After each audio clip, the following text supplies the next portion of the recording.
The following tale is autobiographical in nature. All aspects of this documentary were formed in my safe space and are my truth. The Curious Case of Benjamin Button is a movie about some bloke that ages in reverse. I haven't seen it, but I know the general premise. I heard about this and instantly realized this was a secret to hair, and indeed life, rejuvenation. Unlike most humans, I started off with a ridiculous head of hair fit for a majestic animal. Throughout my childhood, I had to tone it down and keep it the same as humans, but it was a struggle. At one point I was extremely lush and flowing to the point I was struggling to stay on my head. Just let your soul glow. Just let it shine through. Just let your soul, baby. And then it began to run away. But after much in-depth research and scientific stuff, I stumbled upon a remarkable finding. I noticed a direct correlation between my ego growth and my hand transformation. I'm a son of a bitch. Am I still an honorable man? Wrong. I know it sounds absurd, but hear me out. In my mid-20s, I appeared to be just like a normal young lad, but I was way better than everyone else at everything. My hair was also a magnificent thing of beauty. Just look at that mane. Before I could officially become the greatest action star and stuntman abuser alive, my hair had begun to abandon me. My hair started acting like a petty bitch, baby, and had lost faith in me. Hollywood types were being introduced to me, and I began teaching some important people how to karate chop. But a number of years ago, with a guy who's become very successful, Steven Seagal. Oh, sure. Got a bit flash, and I did that, and he broke my wrist. Well, I guess the truth of the matter is that the president of Warner Brothers was a friend of mine, and now I could feel everything changing. I also started cheating on my first wife, who I ditched in Japan with my 2 kids to pursue stardom. I remarried in the USA, even though I hadn't divorced my first wife, because I'm the best and I can do whatever I want. So I've been Dumb motherfucker. all my life, so it's, Whilst married to 2 women, I then started an affair with a 3rd woman. Don't worry, I did the right thing and I divorced them both before marrying the 3rd. That's right, I had multiple women on the go at once. I'm an alpha male. haram! Kelly LeBrock was hot though, so it was totally worth it. Look at those lips, y'all. I fucked everything that moved, foreign and domestic. I was begged to come and star in Above the Law, and whilst darkness is my friend in all movies, my hair had not returned yet. It wasn't until I completely fooled most of Hollywood and the public about my talent that things finally began to change.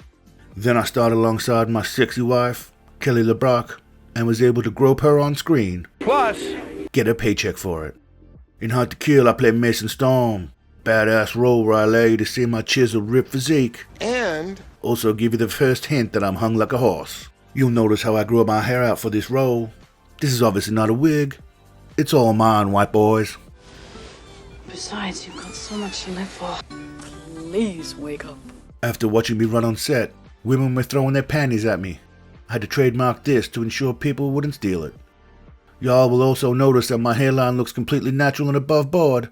Nothing about this looks suspicious to any degree. No separation or distinct patches. Back when you was young, dumb, and full of cum and had a fucking full head of hair, and you were about 50 pounds lighter. That very same year, I tore it up in Marked for Death. By this point, my hair was back to newfound strengths.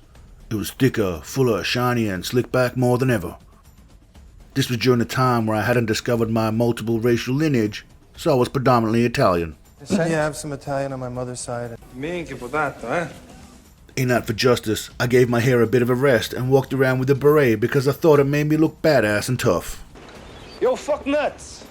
My name was also Gino Felino, so there is that. Anyway, I was still with Kelly, who can be pictured here thanking God she met me, and my hair went from strength to strength. And the answer is yes, I finally found him. Anybody seen Richie? Huh? That was a nice touch, man. That's some cool shit. Throughout the early to mid-90s, my hair was unstoppable and at peak perfection, and so was I. I was bashing stuntmen and touching underage boobs, and nobody could stop me. I felt above the law. I don't care about the law. Then the late 90s rolled around and things started to get strange. My ego was in full swing, and I was the hottest shit that was in Hollywood. My hair began to evolve into some fluffy, bushy thing that was somewhat out of control, often pubic hair-esque at times. I was no longer Italian and going for more of a Native American, Asian, Mongol, Russian-style look. I'm a Russian, pure Mohawk. Russian Mongol. And I am a little bit Asian. During the 2000s, I maintained this strange and odd-style disheveled-looking hair until the late 2000s. A short period before I started patrolling the streets and keeping them safe, I adopted the roadkill for hair fashion style. This was the look I would keep for a while, but not before adding a unique twist. I brought back the Eddie Munster, painted on hair and covered in oil grease look for my Carlton Dry beer adverts in Australia. This was a seamless transition that nobody noticed and I pulled off to great acclaim. Throughout the next decade, my hair has alternated from many styles before landing on the carpet fluff pubic hair pulled back style. Sometimes there'll be a small ponytail involved in many of these looks, but it all depends on how my chi is at the time. His was a little closer to mine. My name is Big Daddy Raspberry Rectum, and I endorse this channel. Now obviously none of you are like me, so you won't be able to do this, but this was just to let you know how much better I am than all of you. Stay tuned for some different things coming soon. In the meantime, don't touch any cookies or I'll fuck you all up. But you have permission to stay awesome. Peace, legends. When I'm sailing away, sun shining bright in the sky, and I'm free when I close my eyes. I can't remember. Help me wash away my sorrow.